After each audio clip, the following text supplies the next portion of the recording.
Welcome back to the NAL. I hope that first game was a good warm-up to your palate for some more Siege X, as we have M80 going up against Envy. Envy here is looking to prove that they can hang with the top dogs, but M80 is looking to prove that the roster that they have this time around is actually going to beat the curse, and they are going to deliver. I'm Ginny, as a reminder, once again joined with Foxay and Lax. Let's honestly start off with M80. Another import. This time it's Fabian. You guys really love us EU people. And his work ethic, like, bring it in. Yeah, I mean, I'm excited to see what they can muster out. Obviously, at Reload, they just didn't play the format system properly. So, Fabian, no excuses going into today. But I do think that there is some confidence to still be, seen from these guys. Because what we originally saw on that Beast Coast roster, this is practically all of Beast Coast outside of Kino. And what we saw is they had one really good season. They won Manchester, but then the next season they got figured out. They fell flat on their face. They all dispersed. Boom, fast forward, now they're all back together. We saw light at Reload. Kino was a big piece for this roster with this 4-man already being established, adding Fabian. So there is a lot of hope, but again, are they finally going to break a curse, and are we going to see consistency across the board, not only regionally, but now also internationally? I mean, we'd hope so, because now they finally have all the pieces to the puzzle, because we've talked about them needing a very good IGL. Finally, they have Hot and Cold, obviously very proven. He's made a name for himself within the last year of Siege. When it comes to coaches, who better than Fabian to be behind them? So they have all of the brain power that they could possibly need, something that M80 desperately needed, specifically Kino. But now, everybody on the team is able to fully just focus on playing their game, listening to two leaders, and just taking it step by step. And you can see, I mean, Fabian himself, after Reload, was specifically saying that they needed to double the amount of time, put even more effort.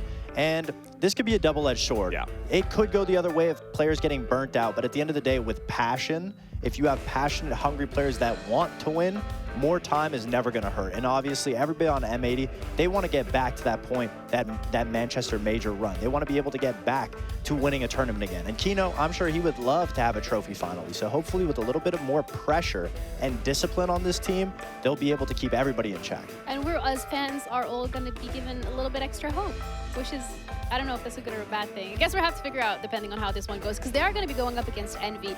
And Envy has literally clawed their way into Tier 1. They've proven that they can do great things in Tier 2. It's going to be a question if they can replicate it here. But all in all, this roster, like, they have kind of proven themselves. No, definitely, they have. They played through their Challenger Series. They ended up making it here. When we look at, I want to look at one player here being their IGL, and that's going to be Blast. That is a player that is sheer resilience. I mean, to go through so many trial and errors of not finding success, not giving up, but finally making it. And then on top of it, now you're being represented by Envy. I mean, that's got to be pretty exciting. For your first organization ever coming into the league, you're being represented by Envy. But then to look at the roster as a whole, I mean, another big name that sticks out to me is Snake. He was originally on that TSM roster once that kind of roster split up a little bit. So in terms of experience, they have experience there. And Snake is definitely a good player. He's teetered around Tier 2. Couldn't quite make his way back into T1. He's here now and again. Has that big name of now Envy behind them. But even for the rest, they've all put in the work and effort and deserve their commiserations, deserve their flowers. They deserve to be here. Now it's a matter of the proving grounds. Now you made it to T1. What are you going to do that is going to cement your name and your team's name into the legacy of Siege's history? I mean, the biggest thing to take away from their run qualifying into Pro League was their discipline and their resilience. I mean, you can even see it in these final moments. These games are going the distance, and they were able to pull it out in the end. Because all of these players, yes, even though some of them don't have much experience in T1, they have some players that are able to give them that satisfaction, that understanding of, if we just play our game, if we don't let it affect our mental, we can pull through. And that's obviously what we saw from them. And that's exactly what they needed. And their rooms are a lot cleaner. We've seen a lot of the players' backgrounds. Rooms aren't clean. Drawers are open. Closet doors are open. Clothes are on the floor. They are clean and tidy. This is already a great start. So I'm already happy to see just the background and the lifestyles. Clean place, clean mental, clean gameplay. But JJ is another player to really highlight here. Resilience. Because this guy is the literal definition of resilience and hunger to succeed. Absolutely, because you can see it, the amount of elements that he's been able to play in. I mean, he was making his own periodic table with how many of them he's been in. That was a terrible joke. That being said, that was really very resilient in being able to consistently be in that T2 scene, just keeping your head down, being hungry, focusing on the prize, and slowly but surely you can see the progression into them qualifying into Pro League. And obviously, from all the players, one player that I want to highlight specifically is Twist, because I've known him since the game came out. I've played other games with him, and it's very amazing to see him finally be in Pro League. Aw, that's very sentimental. Cute. But looking at here at Envy against M80, the map veto, obviously this is a best of one, so you want to give yourself the best shot to be able to hit the ground running. We've seen it earlier with the side of Shopify. They were able to do it. So when it comes to the maps that you want to take out of the pool here, Lax, which ones would those be? I mean, you're going to want to get rid of simpler maps, like I said, that clubhouse. You're going to also want to get rid of chaotic maps, like a map like Lair. That's still underdeveloped in some regions. Some regions do have a better grasp on it. But now going to labs, I mean, this is a very strong map for M80. They like this map, so this is no surprise for me that we're going to be seeing a labs coming out. But for Envy, I don't really want to take what they've done in their T2 to get here in terms of their map pool. What I want to see is what they're going to be doing in-game, whether that's on defense, being able to pivot around the map, being able to work those bans into their favor, and then on that attacking app, being able to pivot on those mid to late round adaptations, especially for JJ Blast to be able to make those mid-round calls and make those switches. So that is more so where I'm going to be watching from Envy. M80, I just want to see what they're going to be doing differently than what we saw at Reload. I mean, you can see the thought process in M80's bans. The same way that Shopify Rebellion went in their game, M80 is going into this game. They take out Clubhouse, they take out Chalet, they take out Cafe, all the small maps so they can just have big maps. Yeah, and I would love to have a quick predictions from both of you. M80, Shopify, M80, Envy, one word, go. I do just got to go with M80. Okay, I guess we have the unanimous here, but either way, we're going to be heading over to our casters. Maybe they can pick Envy. I don't know. Parker, Jesse, what do you guys think? Do they have a shot? I don't know. I mean, I'm not really a predictor in chief. Jesse's more of the numbers guy. I'm more of the feels guy, and I feel like this should be a good match. I mean, you've got a team that's coming in with a brand new organization to our scene, right? Envy has never fielded a team in Rainbow Six before. You've got a whole host of players on it that have been, I don't want to say toiling in lower levels, Jesse, but they've been spending a lot of time grinding through this tier 2, tier 3 of Rainbow Six. They're going to be really hungry to make a splash in their first game. Yeah, I think so, Parker. And I mean, listen, Laxing didn't want to lean into the Challenger League stats of Envy, but I sure do. And this happens to be a fantastic map for the former team of JJ and Co., now known as Envy. 6-game winning streak, of course, all in Tier 2 against weaker opponents, but they will be comfortable on Nighthaven Lab, and for an opening game, I do think that's important. Coming into Nighthaven, operator bans you expect to see. Tubrow will be taken out first. It's almost always about the walls when it comes down to Nighthaven Labs. So Tubrow Kaid would be the most expected result. Kaid Bandit is also super common, but they're going to leave all electricity up, instead take out the Clash, which I guess is taking away electricity in some way, shape, or form. M80 will then remove 2 hard breachers, both Thermite and Ace.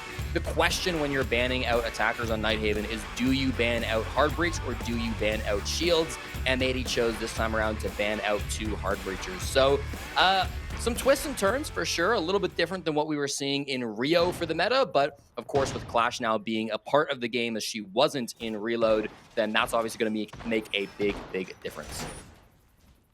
Yeah, I mean, we got to see Clash back in matchup number 1 and the impact that she can have. She was a reworked operator that came out with CJax. Her absence at Reload in Rio was quite notable and was something that was talked about. I mean, if you follow any of the leaker content online, you would have known what was coming. But I mean, a lot of people that watch this broadcast don't. So it was a complete surprise to them. And, you know, I'm not to be controversial here, but I'm pretty firmly anti-leak. I kind of like the buzz of the crowd when things are shown for the first time. I remember when Alibi hadn't been leaked and she was unveiled at, I believe it was Atlantic City. People lost their minds at the idea of an operator that could effectively clone herself. It's cool to see the audience get real happy with it.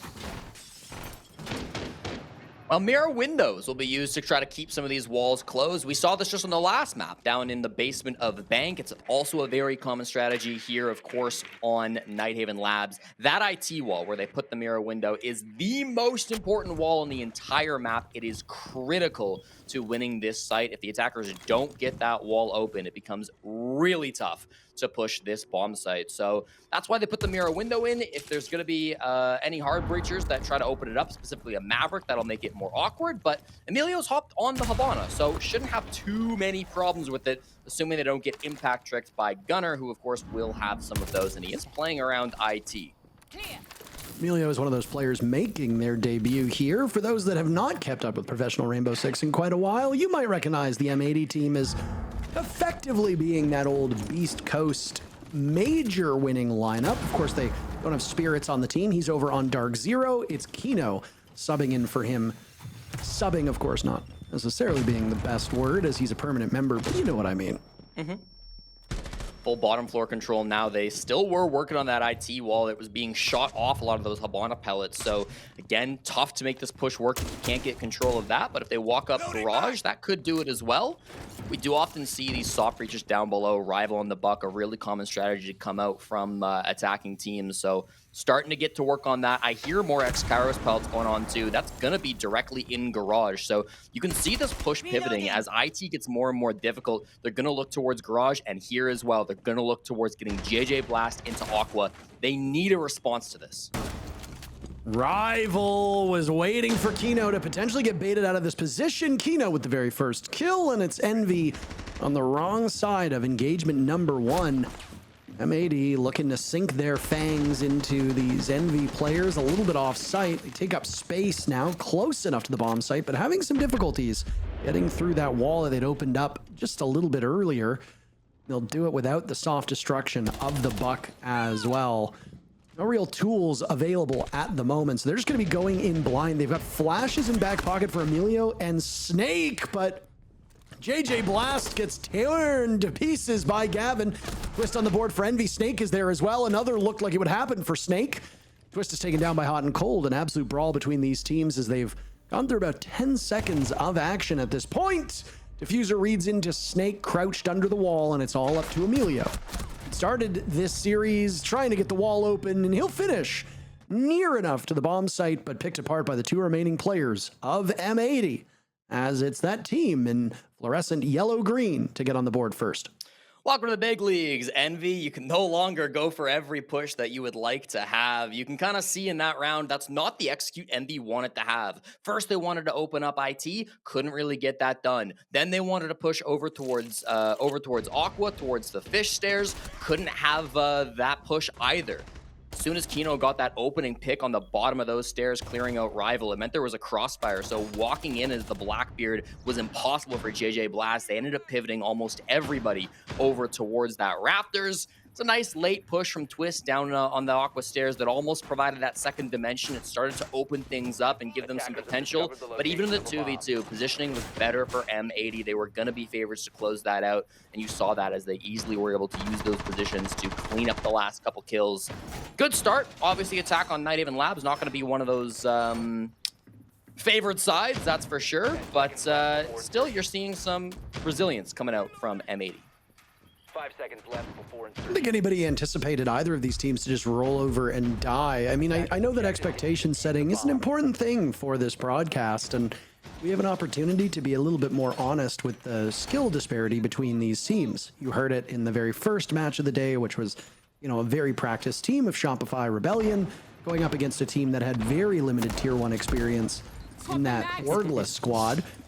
Envy as an organization is very well known across esports, and they've picked up a promising roster known as JJ & Co. across all of the elements. I loved Fox's line about the, you know, they're creating their own periodic table.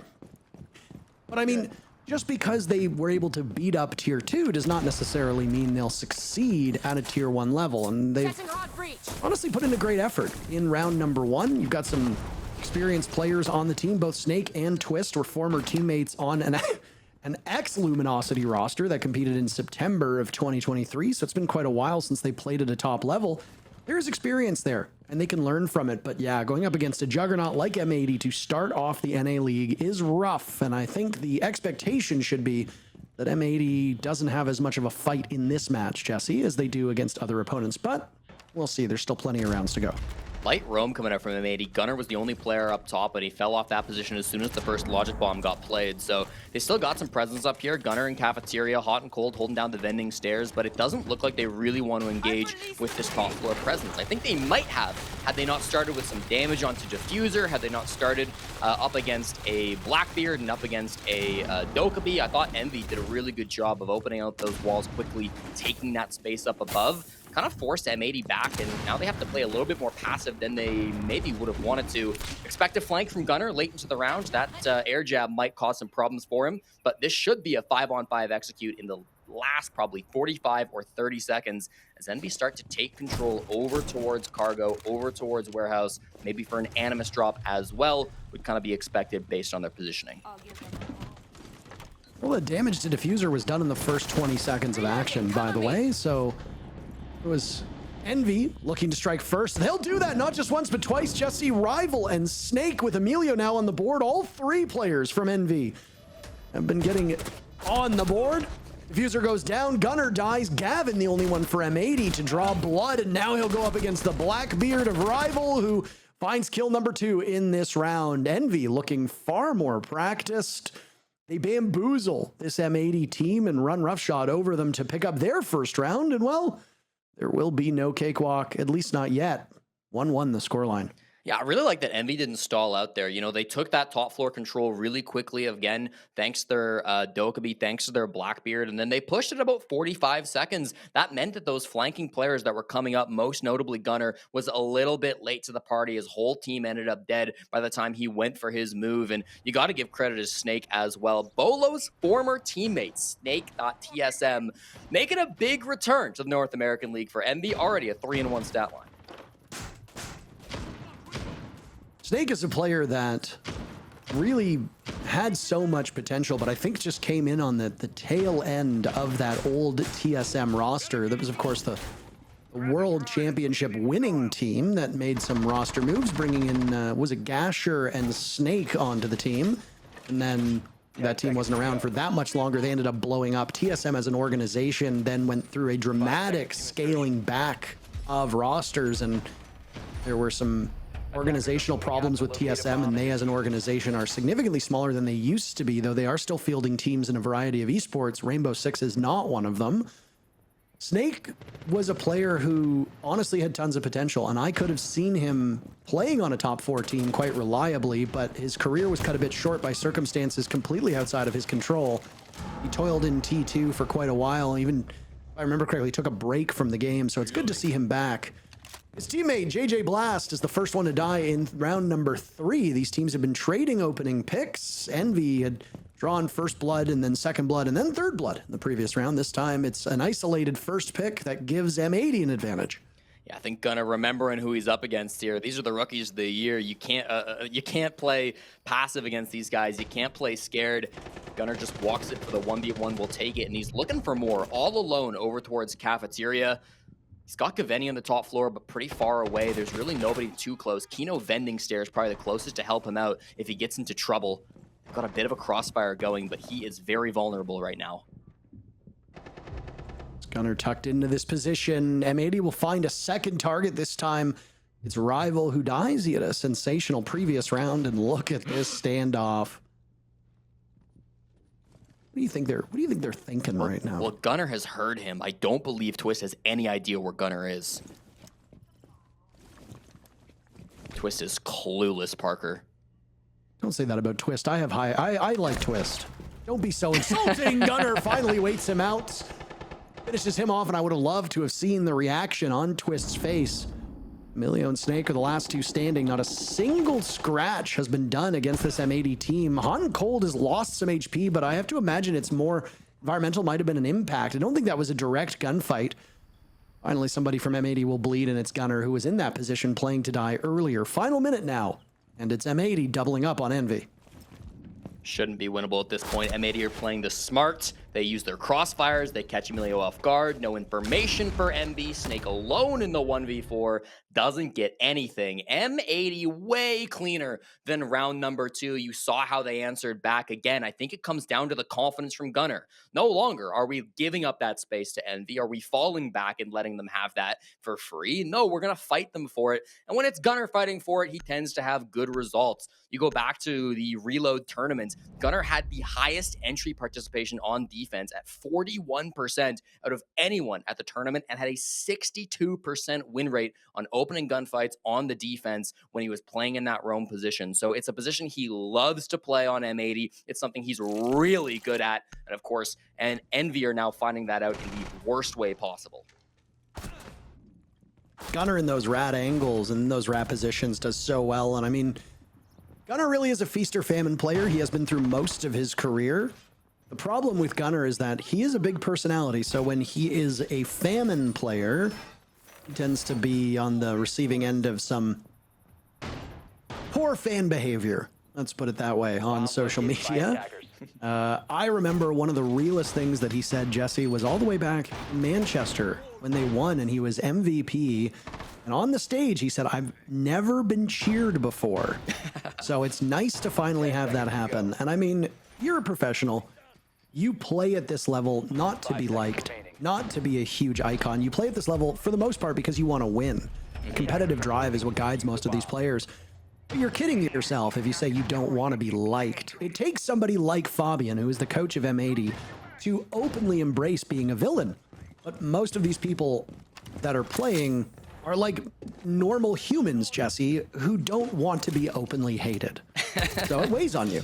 Absolutely, and I mean, that mental aspect is something that players often talk about. Look at that trick, hot and cold. With the Electric Claw, will clear out 8x Kairos from JJ Blast. I was about to praise the Mira ban from Envy because I thought it was very effective last time they came to this top floor, but it seems like the Mira ban is hurting them more than it's helping. It's allowed hot and cold to jump on this Kaid instead, already with some good success to keep this wall closed. Now, Emilio is on the Maverick, so that wall will not stay closed forever. They're getting it open now, thanks to that shotgun from Twist. But the hard breach continues to struggle as JJ Blast finds another early death, and that's on the Habana, meaning Emilio will have to do everything by himself, which is going to waste a good amount of time opening connector and now, of course, opening IT. Yeah, JJ's role really should not be having him in harm's way. I mean, on a map like Labs, there's a lot of hard destruction that you need to do. And because of that, you're going to find yourself in particularly vulnerable and exposed spots. JJ learned that the hard way in the previous round. History repeats itself with 3 minutes later. So you don't want Maverick to be your main hard breach. And for those that remember when Maverick was introduced, a lot of people didn't even consider him to be a real hard breacher, more of a supplementary hard breach. The job for Envy much more difficult at this point. Now it's Rival getting softened up down below.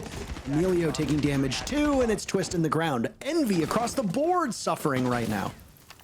Another rat spot for Gunnar. He makes his escape though with the impact grenade, and he'll get away with this reinforcement too. Understands they're in a 5v3, they're in a power position. They don't need to get aggressive. They can just play off the clock, especially against a young team like Envy. Again, all these guys coming in from tier 2. You can count on them to stall out. Nice pick on the diffuser to start things though, but with 45 seconds and no hard breach to speak of other than this map torch, this is still a really tough push, Parker. Yeah, I don't have much hope for Envy at this current point in time. I mean, a 4v3 favoring M80 does not mean M80 is guaranteed the win here, but you look at this Envy team. Right now, they're held at bay. They don't have a ton of utility. They've only got a couple flashes in their pocket. Rival gets one despite being obscured. He knew there was a player playing on rafters, and he fires away. He wins that engagement. Now it's Snake next one up. Rival taken care of by Gunnar, and it goes back onto Snake, who'll toy around the corner. Kino firing a bit too early. And Snake goes for the anticipatory fire towards the bomb site. 2 more targets for him to find on M80. One of them is Gunnar. Hot and Cold needs to play keep away for the final 3 seconds, and he goes down the aqua stairs like a fish. He swims away and away from the prey from the predator looking to get him. Hot and Cold might have been prey, but he lived a little bit longer than you'd expect in the deep blue sea. M80 wins the round based on the clock in what could have been a thrilling 1v1 that Hot and Cold refused to give to Snake. Yeah, really nice try, Snake there, obviously. His second attempt at a clutch situation, but a little bit more realistic this time. They will call attack timeout after that failed push. And again, it just felt like they didn't have the angles they wanted to get into that top floor bomb site, you know? They wanted to be able to push in through connector. The goal there was connector, have electrical, have IT. They got IT, they got into electrical somewhat, but with no hard breach to actually open the connector wall beyond just an angle from the Maverick, it still meant they were really, really funneled. And, you know, we're starting to get late into this first half. I'm a little surprised to see the attack timeout coming out so late before the half swap. Usually you see it kind of at the 3rd round mark or maybe around the 9th round mark, but I have a lot of trust in this coaching staff. Archer, Omix, and Lucan, the coaching analysts for Envy, so we'll see what they can come up with.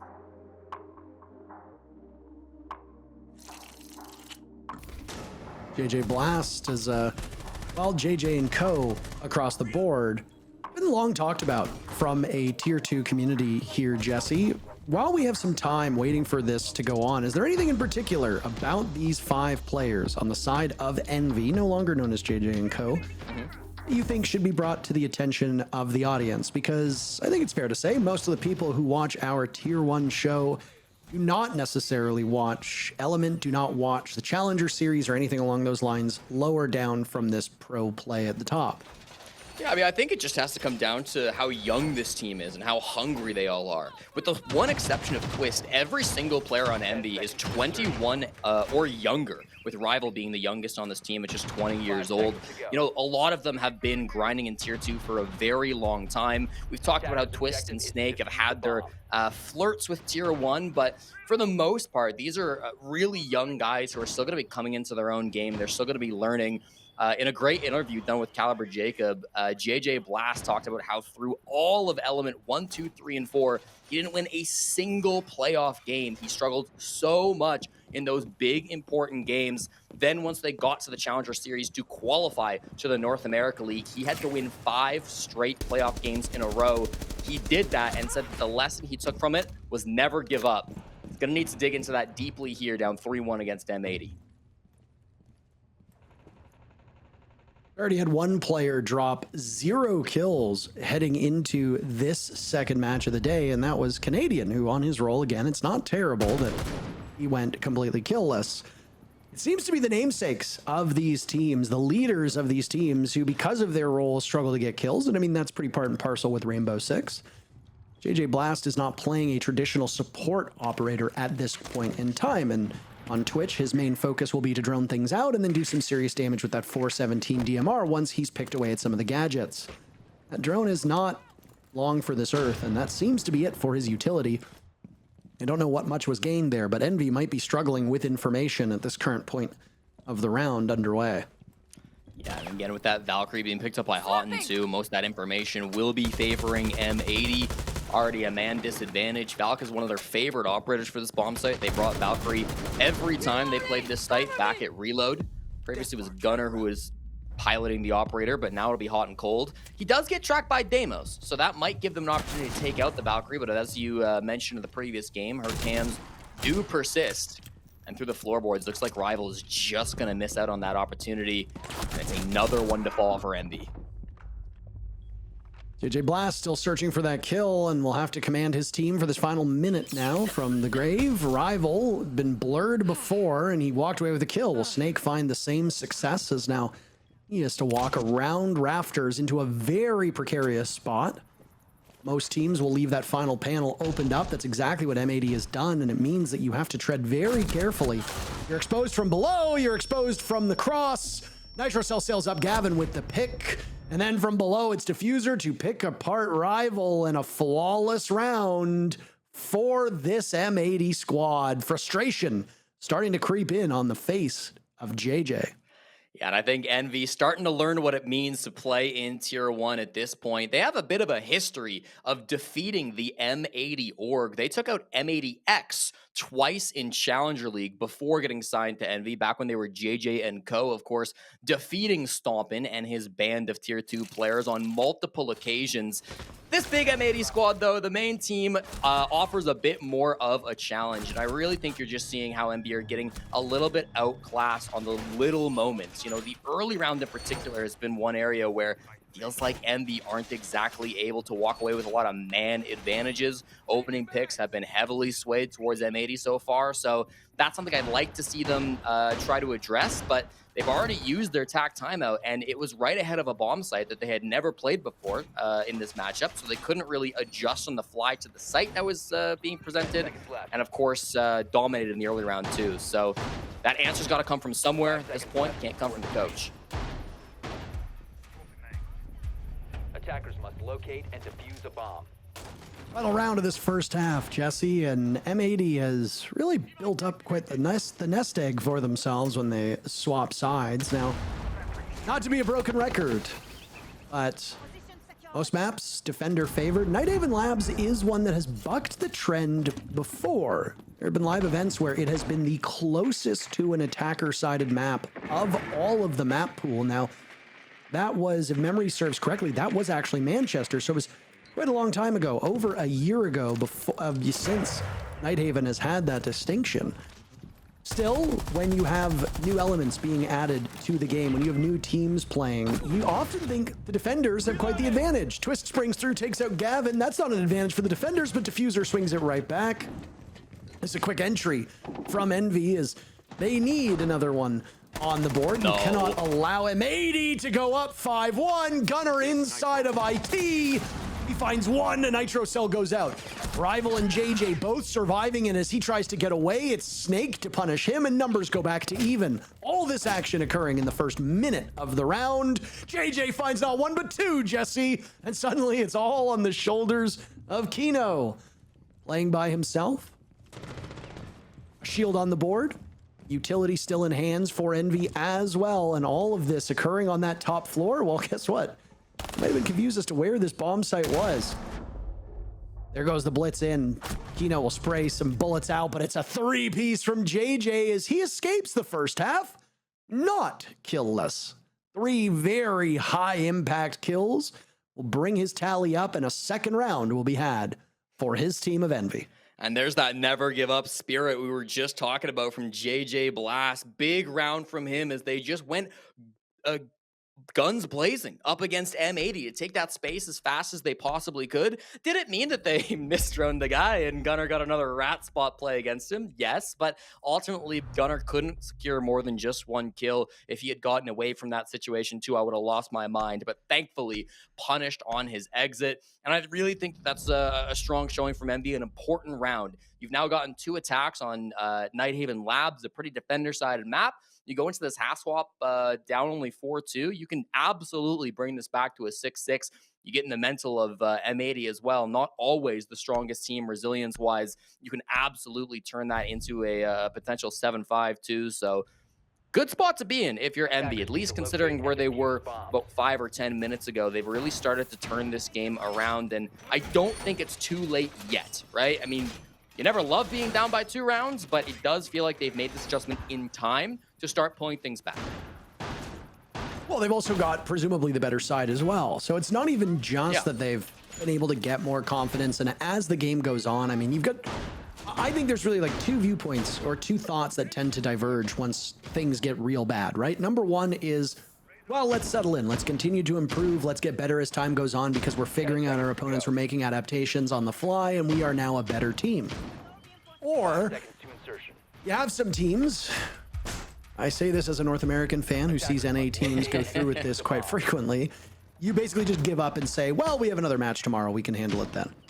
So it really does depend, Jesse, but I think a team like Envy, with all the history that they have competing in these lower leagues, playing as a unit, I don't think they're going to go quietly into the night. So expect them to play better irrespective of what side they're on. But now, you're on Nighthaven Labs, presumably, they have the better side as well. I don't think M80 will be able to march away with this. They'll certainly have to work for every round they can get. Gunner was sniffing out Snake. Couldn't quite find him, though. They've got... That was Gunner.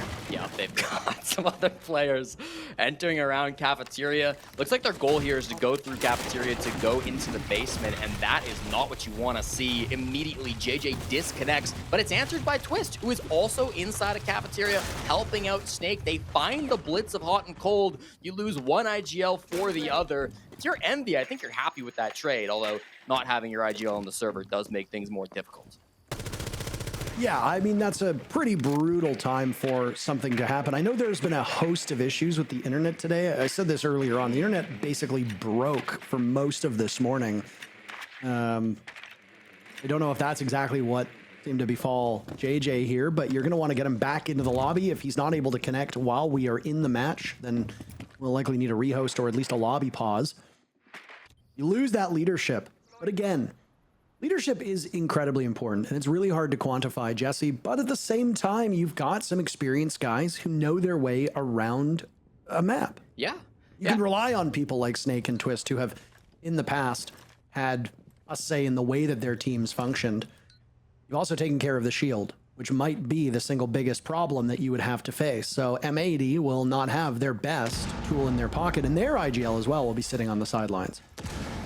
positioning from Twist. He is looking for a pick, but he doesn't find one. I love the positioning from Envy right now. They realize the push is coming cafeteria. It's going to want to finish here in Exo, so they had every player stacked up looking for this execute. Now, M80 didn't bite. They played this pretty passive. They know they've got time to work with, so Envy will take a bit more of a passive stance now, but they're absolutely in a position to strike. This is still not over for Envy. I like their spots.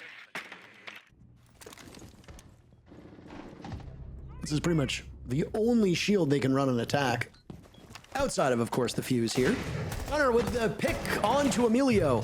And now some damage from Kino being done. Rival falls, Snake folds as well, and it's Twist who got the kill earlier to now get them all, but he's under. All right, we are back in action. Thank you so much for your patience and for your understanding, everybody. As we mentioned, I think it was in match number 1, the internet has been dying today for everybody, for the entire universe. That is, of course, if they have the internet in other universes, other galaxies, etc. Maybe just not here on Earth. But unfortunately, servers were having some problems, so players could not reconnect. We are now back in action, and everything is where it should be, Jesse. Yes, I flew to Long Island and plugged in JJ Blast cables for him, so we are all set to go for round number 8 of MB versus M80. It's been a tough game so far for MB. If you're just joining us, if you weren't here before the long tech pause, M80 have been dominating a 4-2 defensive half and then won their very first offensive round 2 to start off this second half. Top floor will be our next bomb site. It was basement for the first time, so it's the first look that we've had from MB on this top floor, and you got to imagine that they will be feeling good about themselves. This is thought to be the strongest bomb site on the map. Does make it almost do or die, though. If you lose the best site, it becomes very challenging if you're Team MB. I mean, it's lots of time that I'm not sure how you police whether they can talk to their teams or not. I mean, before we went into this, elongated break, we were talking about how when there are tech issues, you're not supposed to be able to communicate with your team, but if that tech issue persists for, 20 minutes, which is how long the most recent tech issue we just had went for, are you still required to be silent? I'm not entirely sure. So that's a question for the admins. That said, M80 still finds themselves on the precipice of greatness. Envy presumably cooled off a little bit after the frustration that was starting to show on their faces. Slow start from M80 to begin. I mean, they got the IT wall open, as we mentioned, ever important, and they will lose Gunner as the opening death. We talked about how good he was on the opening picks on defense, not translating, though, in round number 8, as he will give up the first kill post-rehost to Rival. A bit more util work being done. Honestly, losing Gunner now that the wall is already open of IT is not the end of the world. You would love to be able to open up connector too, but yeah, that's already also in a position where you can vault it. So it's not going to be too bad. They're still in a decent spot to launch this push. Yeah, Gavin with the first kill for M80 coming back from this break. It's Emilio who will die. Those Kiba barriers should be mostly up unless he died with any in pocket, as we are just below a minute left. Attempting to control the recoil as he chews through one of the players on Envy. It's Rival who finds the grave, and Twist is buried right alongside him, leaving JJ Blast and Snake as the two to hold against what will be match point for M80. Down goes Kino as it's a wild swing from Snake right now, just trying to hold things together, but will find a shield encroaching upon his position, blinded from the blitz, and it's a team effort as Gavin will get the kill, but all 3 players remaining for M80. We're in on the action. A long delay, but it goes the way that we had seen this matchup trending, which is M80 with the victory, and they're now 1 round away from walking away with a victory. Kino, I just noticed, took that 20-minute break to pick his Fabian sign up off the floor and move it to his shelf, maybe realizing that the camera angle was okay and that he could have that in the background without putting it on the floor. So nice to see some decor changes from M80, but you're right, Parker. The gameplay changes haven't really happened for Team Envy. You compare that last round to round number 4, for example. Similar style push from both M80 and Envy on those 2 rounds. The difference, though, M80 gets full control of connector, full control of IT, full control of electrical. They can vault into connector if they really need to. On the side of Envy, they really weren't able to get that back in the first half. So, again, I think that just kind of comes down to the experience of these 2 teams. M80 the most successful North American core that we've had in recent history, whereas Envy, this is their first ever match as a team here in Tier 1, and for 3 of their players, their first in general. So you expect that bit of a result. You expect M80 to come out as the favorites, but you know, there have been some rounds for sure where Envy have looked like a decent team, just haven't been able to maybe close things out at the end. I'd love to talk with these teams after a delay like this and get into their head. I mean, that's what supplementary content is for, but I mean, win or lose, we're going to have an interview here for one of these teams. Right now, it's looking like M80 will be the ones who speak with our analyst desk. Knock on wood. The internet holds up. Why do are you knocking on wood because you want M80 to win, because you're biased? I just want an interview because Canadian struggled with that one on the last game. It happens. Right. It sounds like you're cheering for a team over another team, and I think that's quite improper for somebody of your position, Jesse. How do you feel about that? I hope that both teams have fun, and right now I don't think JJ Blast is having fun, so Twist is going to have to take that into his own hands. Just based on the positioning of Diffuser, though, I think they know he's here. He'll shoot, run back. They absolutely know his position. Still deal about half damage to Diffuser, I think, from below, though, so they are putting some pause in M80. They're not allowing them to steamroll through this roam, and they've also lost absolutely nothing in terms of their own HP. So not a bad spot to be in if you're Envy. This is kind of where it comes down to, can you get into a rat spot? Can you hide from this roam clear? The logic bomb from Gunner going to make that quite difficult. This is some serious damage being done to M80. Diffuser in particular has started off the first 90 seconds of, I think, 4 rounds with half of his life gone. And I would love to know just what tomfoolery he's getting up to. These were some early kill holes that were made by M80 that Gavin is now policing, and then Rival will be worse for it as he wanders into the line of sight. First pick goes to M80. That's an excellent thing for most rounds, but is particularly good when you're on the weaker side and are looking to put away this matchup. I think if we look at the matches today, Jesse, in terms of expectations, most of our games today are quite lopsided in terms of experienced teams versus inexperienced teams. I think we've seen that a little bit in this matchup. Yeah, certainly. Envy, they're going to have to get a hero to pull this round back. They're on defense, and time is getting down there, so it's absolutely winnable, but they need somebody to have a big moment. I'm looking at JJ with 2 Toxic Babes in pocket. I'm looking at Twist with the potential for a flank. Emilio on the board. Both of these teams in the previous 2 rounds fighting back and forth. Kino eliminating Snake as the smoke will linger inside. Just with Diffuser inches away from a potential kill. It's some obscurement, and he fires away, but completely in vain. Emilio punishing him. M80 still even in numbers, and Kino will find his second pick. Down they go. All up to JJ Blast. The team was his namesake, and he will have to hold out hope, or it goes in favor of M80. And Kino finds a third to give M80 the matchup. Gunner doesn't look terribly excited by that one. None of them do. It seems like they are under the impression that the game is still going on, but they're out of here. M80 picking up the win, dropping 2 rounds to Envy as the team in the org make their Tier 1 debut. Not the worst start that we've seen from Envy. Obviously a huge org to be coming into the scene, and we wish them well. This was a tough first matchup up against M80, of course, one of the best teams in North America, but plenty to learn from if you're Envy. This is a map that you have been comfortable on through Tier 2. They can go back to Nighthaven in the future and hopefully learn from this experience, because obviously this was not the result they were hoping for, but early in the season, you want to get these rough games out of the way first so that you can bounce back stronger later on in the stage. Yeah, I mean, you've got a lot to learn. And I mean, I think most of these players should be treating this as a learning opportunity. You're going up against the core of a major winning team. It's going to be a tough go no matter how experienced you are. M80 a big win. They'll join Shopify Rebellion on top of the standings, and we've still got 3 more matches to go. We'll see you in a few.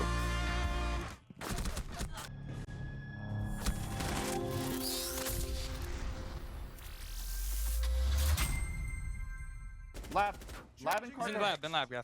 Where's the lab guy? Lab dead. Last one should be lab. I'm ping. Yeah, lab, middle lab. Don't rotate. On the hard wall. Nice! Good fucking game, boys. Good shit. Cool comment collected. Good performance from M80. They really come out of the gate swinging 7-2 against Envy. And heading into this game, Foxay, we had questions in regards to whether or not they'll be able to prove themselves on the server today and whether or not M80 putting in those double shifts was actually going to come out on top, and it seems like it's worked out. No, it sure did. It was a very dominating win from M80. I mean, it looked like they had full control of the game, the series, the whole time. And honestly, from the start of the map ban phase, it looked like their execution of what map they wanted to go to, everything fell into play of what their game plan was. Essentially, the extra time that Fabian put in was not just in the server, but outside of the server, because the preparation going into it was very well done, and all they had to do was just execute from there, and didn't really look like Envy had any responses to what M80 was pulling out. Yeah, I can't say I'm really too envious for the boys over at Envy, to say shut the least. up. I do want to give a little bit of credit. It did look like they did have a plan, but I think that's where I was going back to and resorting to. I don't really focus too much on what they did in T2 to even get here. Like I said, still giving them the credit of getting here, but we would see their initial takes. They would just try to get into the site, but immediately be traded out and run into a more stable horse of M80. And the Game Pass highlights as well, just further highlighting the fact that M80 really had this from the start to finish under lock and key, and it was Envy that was trying here and there to get a couple of rounds, but ultimately failed. And I know you're a seasonal tier 2 hater, but you know what? Not a hater. They did their best.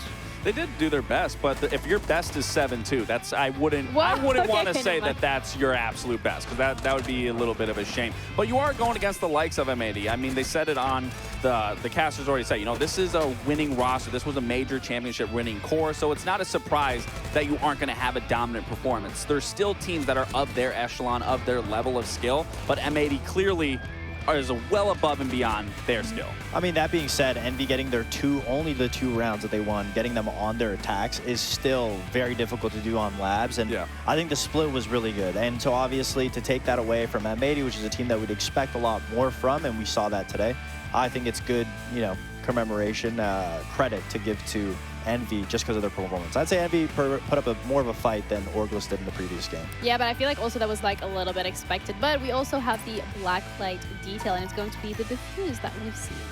Yeah, I mean, Diffuser, this is a player from time and time again. The second that he started joining that Beast Coast, showing his face, he's just been the MVP through and through, and he's continuing to do so. I mean, Diffuser does not let go of the foot on the gas. I mean, he is always in positions and making plays, making hero plays, going for his early spawn peaks throughout this game. I mean, Diffuser certainly is not scared or nervous, to say the least. I mean, he's always putting up a performance, and just, again, this is just another day in the office for him. And we saw him in a position to be a flex player in this series. He was playing a lot of different ops. We saw him on the Ace, we saw him on the Nomad, we saw him entering with those operators, and essentially he's put in these positions where once the job is done, he gets the Diffuser down, ironic Diffuser getting the Diffuser down, or he puts his Nomad charges on the flanks. He then turns into entry 2.0. He can lose his life if he has to, going for an overextended pick, because he's done his job. He's got the utility down. Now he can just go hunt. And I love that they use him in this position as opposed to having him on that normal entry role so that he can just go in, go 1-for-1, because he uses the utility right away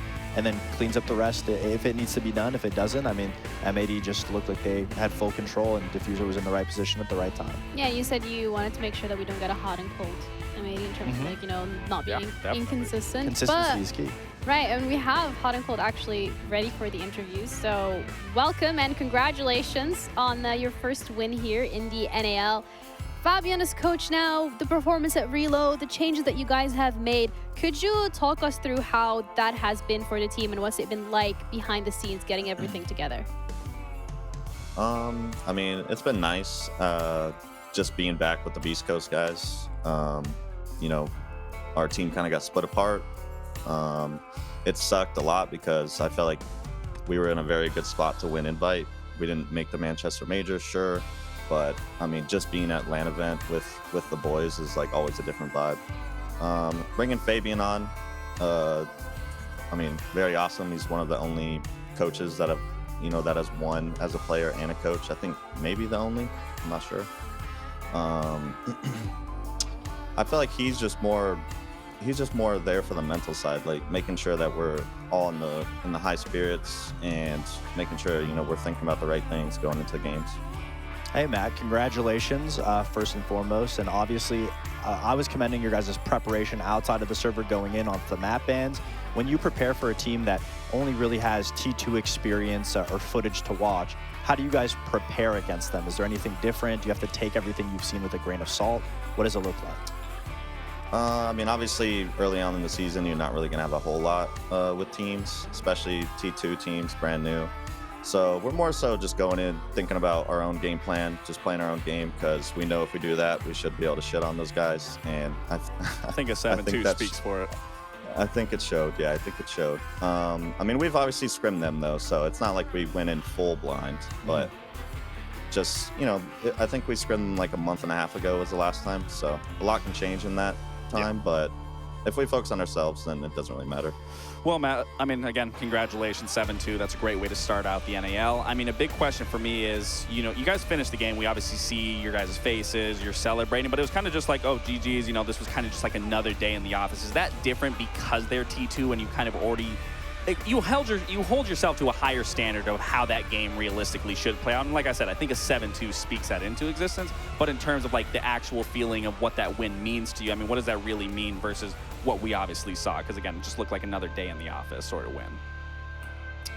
I would like to say, you know, we'd be like that against any team, but yeah, probably I would say that definitely went into it a little bit. Just we knew that we should beat those guys, and you know that's what happened. So it's just it is what it is at that point. Yeah, I mean, simple. Well, Plain and 7-2 simple. Final question from my end before we close this out would be, when it comes to the workload that you guys have put in and like what we've seen today, would you say the fans should be excited for a more consistent version of M80?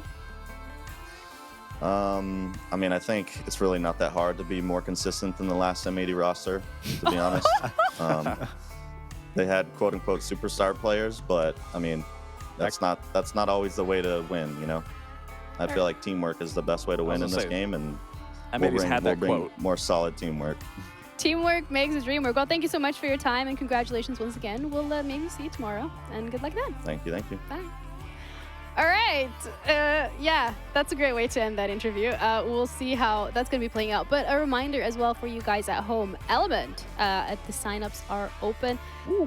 Qualifier, 20th of June until the 22nd. I mean, we have a lot of players here that have come with rosters that have come through Element. So from your guys' experience as pro players, the importance of Tier 2 here.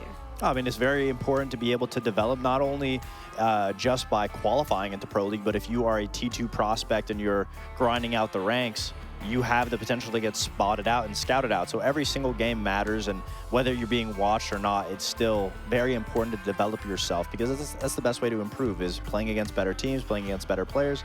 So with that, Element is a great way to be able to participate, learn the roles, learn how to play competitively, and grow. Definitely. Okay, Mr. Self-Improvement Guru. Well, I was just about to say, I think it's important too, because I mean, pro teams also do compete in that as well, so it also gives T2 teams an experience outside of scrims, and trust me, game day rips are an entirely different beast than playing in a scrim. And we still have 3 more games to go today. Cloud9 against Wildcard coming up next. Both of these teams, you know, looking to prove themselves, looking to show us exactly what their rosters are capable of. So we're going to have a quick break, and we'll be back. Get a water, go to the toilet if you have to. But Cloud9 against Wildcard coming up next.